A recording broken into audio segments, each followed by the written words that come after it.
Buonasera, bentornati a Missione Mondo. In questi giorni l'attualità ci ha parlato della storica visita del presidente americano Obama a Cuba. E noi questa sera vogliamo rimanere legati a Cuba, che ci è così vicina, anche grazie alla missione diocesana.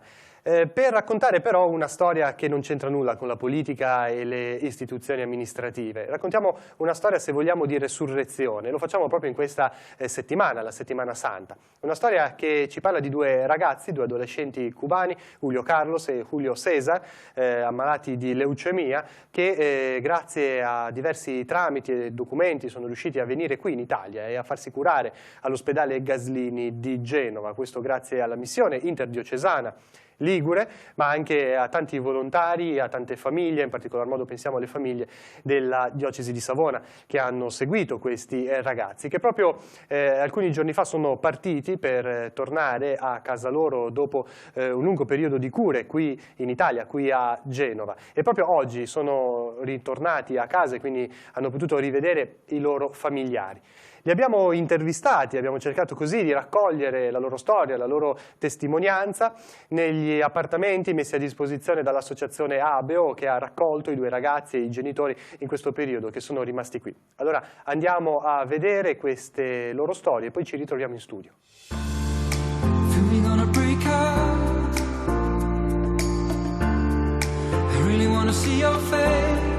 Vederlo sorridere gonfia il cuore di gioia. Julio Carlos, dato per spacciato dai dottori ben 2 volte, sta per tornare a casa sua, a Cuba. La lotta alla leucemia è durata 1 anno e mezzo, le ferite della battaglia sono ancora visibili, ma Julio non ci bada, sta per salire su un aereo, sta per volare verso la sua nuova vita.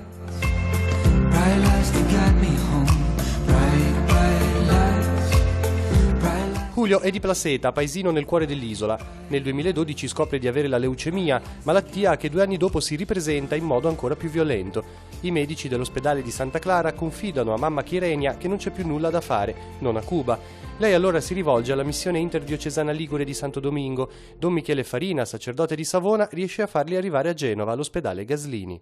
Grazie alla Regione Liguria, a un gruppo di persone e sacerdoti missionari, oltre a una grande quantità di documenti e questioni che ci sono state, siamo riusciti a venire qui al Gaslini. Grazie a tutte queste persone e ai medici, oggi Julio torna a Cuba, torna con la sua salute e può ricominciare una vita nuova. Perché regresa con su salud e recomenzare una vita nuova. Julio e Chirenia arrivano a Genova a fine 2014. La vita del ragazzo, 16 anni compiuti da poco, è appesa ad un lumicino. A metà 2015 arriva il trapianto di midollo osseo, ma la reazione non è immediata. A settembre, infatti, le analisi dicono che in Julio è rimasto un 3% del midollo vecchio e questa volta sono i medici italiani a dire che il ragazzo potrebbe non guarire. Il periodo ha stato duro. È stato un periodo duro, molto duro. Abbiamo trascorso mesi e mesi in ospedale, però ora felicemente torniamo a casa. Regressiamo con la vittoria. Infatti, nel corso di un controllo medico approfondito arriva l'incredibile notizia: il midollo nuovo di Julio ha sconfitto quello vecchio. Tra ottobre e marzo 2016 la lenta ripresa.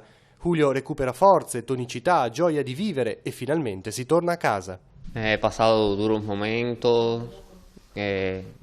Ho passato momenti duri che nemmeno io pensavo di riuscire a superare, ma grazie a Dio ora sono qui e grazie anche a tutte le persone che mi hanno aiutato e sono state con me.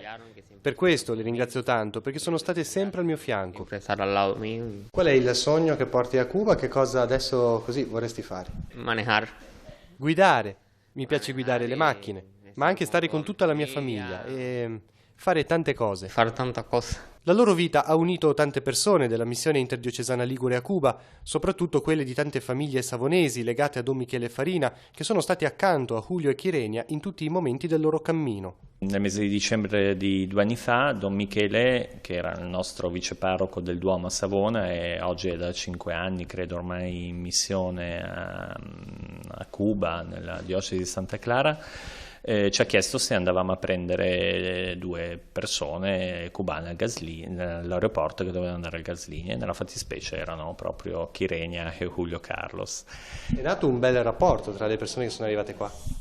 Ma sì, sicuramente, anche perché insomma, ci si è reso conto che erano delle persone che, a parte il problema di salute, si trovavano anche in un mondo abbastanza spaesato, un mondo diverso da loro, e forse un aspetto molto positivo di questi mesi, a parte la guarigione finalmente di Julio Carlos, che ha passato dei momenti molto difficili, è stato anche quello di questa contaminazione fra indubbiamente culture e società diverse.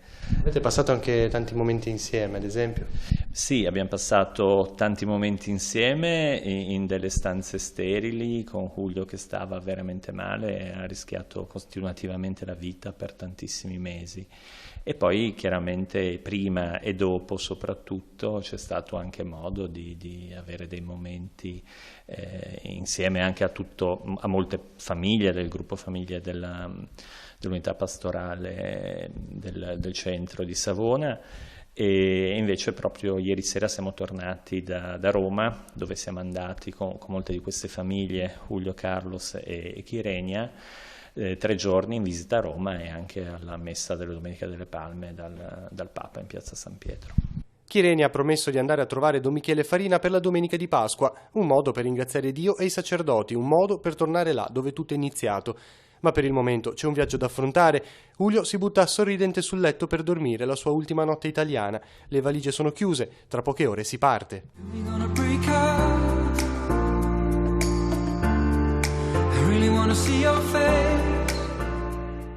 Insieme a Julio Carlos e Kyrenia ritornano a Cuba anche Julio César e mamma Giania. L'altro ragazzo di Icotea è venuto a Genova per essere operato alla gamba, sempre al Gaslini. La leucemia lo ha colpito in modo differente. Giocatore di calcio, ad un certo punto il dolore ad un arto inferiore, quello sinistro, è divenuto sospetto. A Cuba, controlli dopo controlli, la strada sembrava una sola, l'amputazione. Julio César e sua mamma decidono allora di venire in Italia, aiutati dall'altro sacerdote Fideidonum, Don Fulli Doragrossa, della missione di Genova.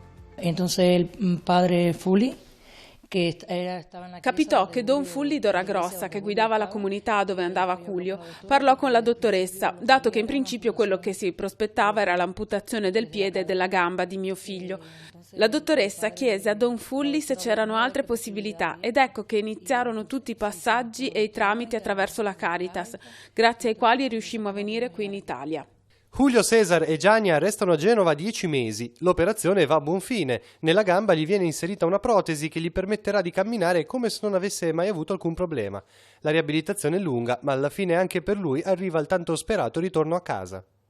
E qui in Genova com'è andata? Todo benissimo, muy agradecida a todas las personas. Tutto molto bene, ringrazio tutti i medici del Gaslini, la gente che abbiamo conosciuto qui, sono persone meravigliose e non mi stanco di ringraziarle tanto. È stato tutto molto bello e siamo contenti perché alla fine Julio torna a casa sano. Julio fin va sano a Cuba.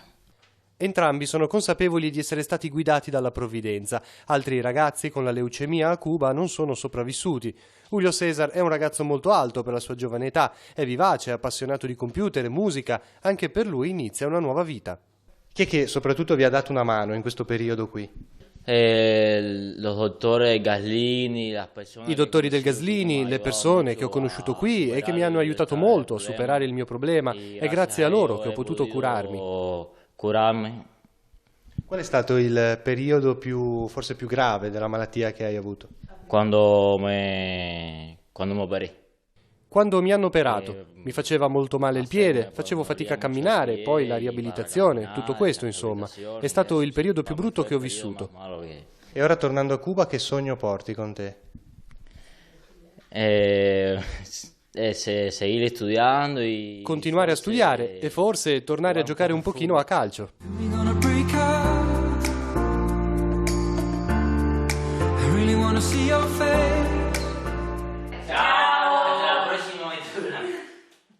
Adesso parliamo di Medici Senza Frontiere. Lo facciamo grazie a un'intervista che Cristina Oneto, in occasione del Buon Pomeriggio, ha realizzato con Katia Licciardi, che è la rappresentante per il nostro Tigullio di Medici Senza Frontiere. L'associazione locale, peraltro, ha ricevuto una donazione dall'associazione Ubrunzin di Lavagna, come ogni anno, in occasione dell'allestimento del tradizionale presepe, appunto ha raccolto offerte distribuite a varie associazioni. Abbiamo parlato delle altre 2 associazioni, in particolar modo il Chiapas in Messico, Teneti Piala di Chiavari per il Centrafrica. Questa sera approfondiamo il discorso con Medici Senza Frontiere. Ascoltiamo l'intervista. Parliamo insieme a Katia Licciardi che ha fatto tempo fa una sua esperienza proprio anche da infermiera in una delle missioni dove operano i Medici Senza Frontiere. Quest'anno poi tra l'altro una parte delle offerte raccolte durante il periodo natalizio per chi ha visitato il presepe del Brunzin sono state proprio dedicate al vostro gruppo. Allora, intanto come nasce questa, diciamo così, questa collaborazione con Medici Senza Frontiere? È nata da una mia curiosità, nel senso che anni fa appunto avevo avuto la voglia di fare qualcosa a livello di volontariato e quindi avevo pensato di contattare un'associazione umanitaria. Quindi ho contattato Medici Senza Frontiere e ho avuto l'occasione di partecipare a un progetto di malnutrizione in Etiopia. Sono stata per 2 mesi in Etiopia appunto. E questo mi ha avvicinato a una realtà molto particolare di cui conoscevo quello che diciamo conosciamo tutto attraverso i network, la televisione eccetera, ma viverla proprio direttamente è stato molto... Qual è stato l'impegno materiale apportato in questa esperienza? Diciamo che come infermiera ho coordinato un gruppo di altri infermieri e di persone in una specie di ambulatorio appunto dedicato alla malnutrizione in una regione particolare dell'Etiopia. Però diciamo quello che è stato positivo è stato proprio cercare di capire quello che effettivamente voleva dire la malnutrizione, perché appunto noi siamo abituati a vedere delle immagini, ma toccarlo appunto con mano è stato molto emotivamente molto particolare.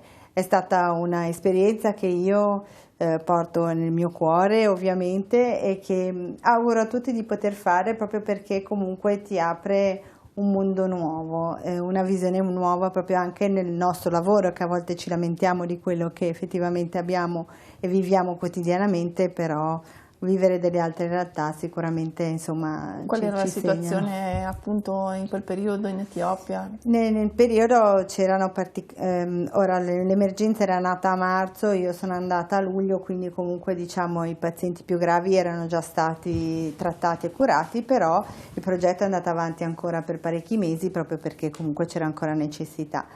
È stato molto bello anche vedere proprio direttamente come lavora Medici Senza Frontiere, che non è soltanto un impegno proprio sanitario, ma è anche un impegno a livello di educazione sanitaria, di informazione, di formazione alla popolazione. Infatti si utilizzano, cioè viene chiesta la collaborazione appunto anche del personale locale proprio per coinvolgerli direttamente e fare in modo che poi una volta che non c'è più Medici Senza Frontiere comunque loro possano andare avanti con le loro forze. Hanno delle strutture sanitarie, hanno dei loro... C'erano delle strutture, sì, c'erano delle strutture sanitarie, però lì in particolare non ce n'erano, quindi diciamo sono state create appunto questi ambulatori. Tra l'altro l'Etiopia è un posto molto montagnoso e quindi comunque si erano creati vari appunto ambulatori nelle varie postazioni anche distanti diciamo dall'ospedale. Non è più tornata lei in Etiopia? No, ma spero un giorno di poterlo fare. Ora per fortuna con Facebook comunque abbiamo mantenuto dei contatti con alcuni ragazzi che avevo conosciuto lì e quindi insomma questo mi fa molto piacere e spero un giorno di riandarli a trovare. Comunque un'esperienza arricchente anche per la sua professione. Sì, sicuramente. Io auguro a tutti la possibilità di poterlo fare perché veramente ti lascia qualcosa dentro che solo così puoi avere. Bene, grazie. Allora grazie a Katia Licciardi per questa sua testimonianza che ci ha dato modo anche di parlare di questa associazione grande, Medici Senza Frontiere, che come dicevamo opera in diverse parti del mondo. Nel suo caso comunque c'è stato questo... Posso dire ancora solo una cosa, che le donazioni, che quello che è importante per Medici Senza Frontiere sono le donazioni che vengono fatte, infatti il 99% dei loro introiti sono legati alle donazioni e appunto in quest'anno qui nella nostra realtà c'è stata questa donazione da parte dell'associazione Amici del Brunzin, però anche singolarmente si possono fare donazioni, anche se andate sul sito c'è spiegato la modalità e soprattutto anche volendo appunto raccogliere soldi in occasioni tipo quella che è stata il presepe del Brunzin, compleanni, feste eccetera eccetera. Grazie mille. Grazie. Concludiamo con un documentario che abbiamo tratto dalla pagina di Missio Italia. La scorsa settimana, se vi ricordate, abbiamo ascoltato il documentario su Facce di Misericordia, ossia interviste realizzate in casa con delle famiglie che ci hanno raccontato della loro esperienza. La prima parola la scorsa settimana era l'ascolto, questa settimana invece la preghiera vissuta in famiglia tra marito e moglie. Sentiamo allora l'intervista a questa coppia di coniugi.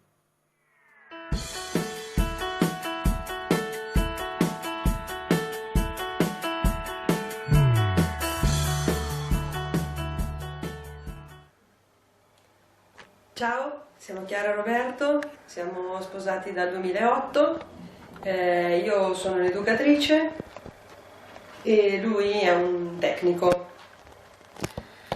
Sì, allora, a noi ci è stato affidato il tema della preghiera in relazione alla misericordia e sì, noi innanzitutto vorremmo dire che la preghiera per noi è stata ed è importante per noi come persone, per noi come coppia e nella nostra relazione che abbiamo in parrocchia con la comunità di fedeli con cui viviamo ogni domenica la messa. Io ricordo per esempio che sin da giovani, poco più che adolescenti, dopo aver fatto esperienze forti di servizio, di carità sia in Italia che all'estero, per esempio in Kosovo o in Brasile, abbiamo sentito l'esigenza di approfondire la nostra relazione con Dio, quindi una relazione approfondire nel quotidiano, in profondità. Non ci bastava più la messa domenicale, la sola messa domenicale, e quindi con amici anche ci siamo detti potremmo iniziare le nostre giornate pregando, e quindi ci trovavamo per recitare le lodi e per leggere il Vangelo del giorno. E così anche poi la sera con un momento di silenzio, di riflessione e la recita dei Vespri. E la preghiera poi è stata anche fondamentale per noi nel 2010, quando abbiamo deciso e abbiamo scelto di partire per la missione. Dal 2010 al 2013 infatti siamo stati missionari Fidei Donum della diocesi di Milano in Perù, e anche lì la nostra giornata poi iniziava con la preghiera, con le lodi e con tutta la comunità.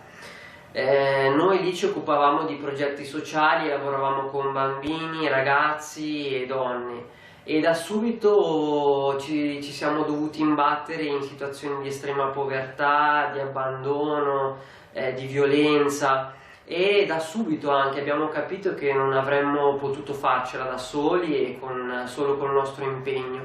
Quindi alla sera, finite tutte le attività, affidavamo tutti i bambini in situazioni vissute a qualcuno di più grande di noi, che sicuramente sapeva come gestire questi suoi figli, come far arrivare a loro questo bene che lui aveva per tutti noi. E proprio in questo senso noi quindi troviamo la relazione tra la parola preghiera e la parola misericordia, cioè comprendere che noi alla fine siamo strumenti per far sperimentare agli altri la misericordia di un padre buono. E quindi dietro a quell'accogliere i bambini, le mamme, le famiglie, c'era semplicemente un desiderio di far passare questo amore di un padre buono e non padrone. Scelta anche di dove operare con l'attività del doposcuola parte anche da questo desiderio di far passare uno stile che appunto annunci senza tante parole ma con la vita pratica questo Dio misericordioso. Infatti abbiamo scelto di lavorare con i ragazzi in un villaggio che non ha mai chiesto una messa alla parrocchia, un villaggio di una zona rurale molto povero, e questo perché volevamo dire che appunto Dio non guarda se hai chiesto una messa, se partecipi a una celebrazione. Dio guarda al cuore della gente e ha un atteggiamento di accoglienza verso tutti, no? Come ci ricorda la parabola del figlio il prodigo, che Dio fa festa per i suoi figli che tornano, e non sta a guardare se si sono comportati bene o male. Per condividere meglio, per riflettere un attimino su questo binomio della preghiera e della misericordia, vogliamo anche raccontare un episodio che ci è capitato, che abbiamo vissuto in missione, quando nonostante l'esserci presi cura di 3 bambini e della loro mamma che stava vivendo una malattia, quindi un momento molto particolare, molto difficile, li abbiamo presi in carico in tutto, anche accolti in casa, sostenuti nelle visite, nei bisogni materiali, in totale assenza del padre. Nel momento in cui la signora è venuta a mancare, purtroppo, il padre che lavorava nella sierra è tornato e non c'è stato un momento di contatto, di condivisione, non ci ha detto pressoché nulla, tutto come se niente fosse successo, come se non fosse mancato in tutto il momento del bisogno. Questa cosa di pancia non ci ha fatto stare bene, ci ha fatto un po' male, ma in realtà abbiamo sperimentato com'è Dio. Dio è così, Dio ama, vuole bene senza un tornaconto, e quindi abbiamo superato questo momento in cui appunto forse ci aspettavamo una parola, un grazie, un riconoscimento, che in realtà non c'è stato, ma proprio in questa fatica, in questa fragilità, Dio ci ha fatto sperimentare che non è necessario, perché Lui accoglie, ama tutti e non sta a guardare se qualcuno si accorge, se viene ringraziato. Dio è così, è buono e misericordioso con tutti. Quindi questo stile, che a volte richiede anche fatica e sacrificio, in realtà alla fine ci ha fatto sentire sereni, ci ha fatto sentire bene e ci ha fatto proprio sperimentare questa esperienza, la gratuità più totale. Come la parola del Vangelo ci dice, invitate al banchetto non quelli che possono restituire l'invito, ma quelli che non possono restituire l'invito. E quindi questo è uno dei tanti regali preziosi che abbiamo ricevuto. Grazie, ciao, buon anno della misericordia. Ciao.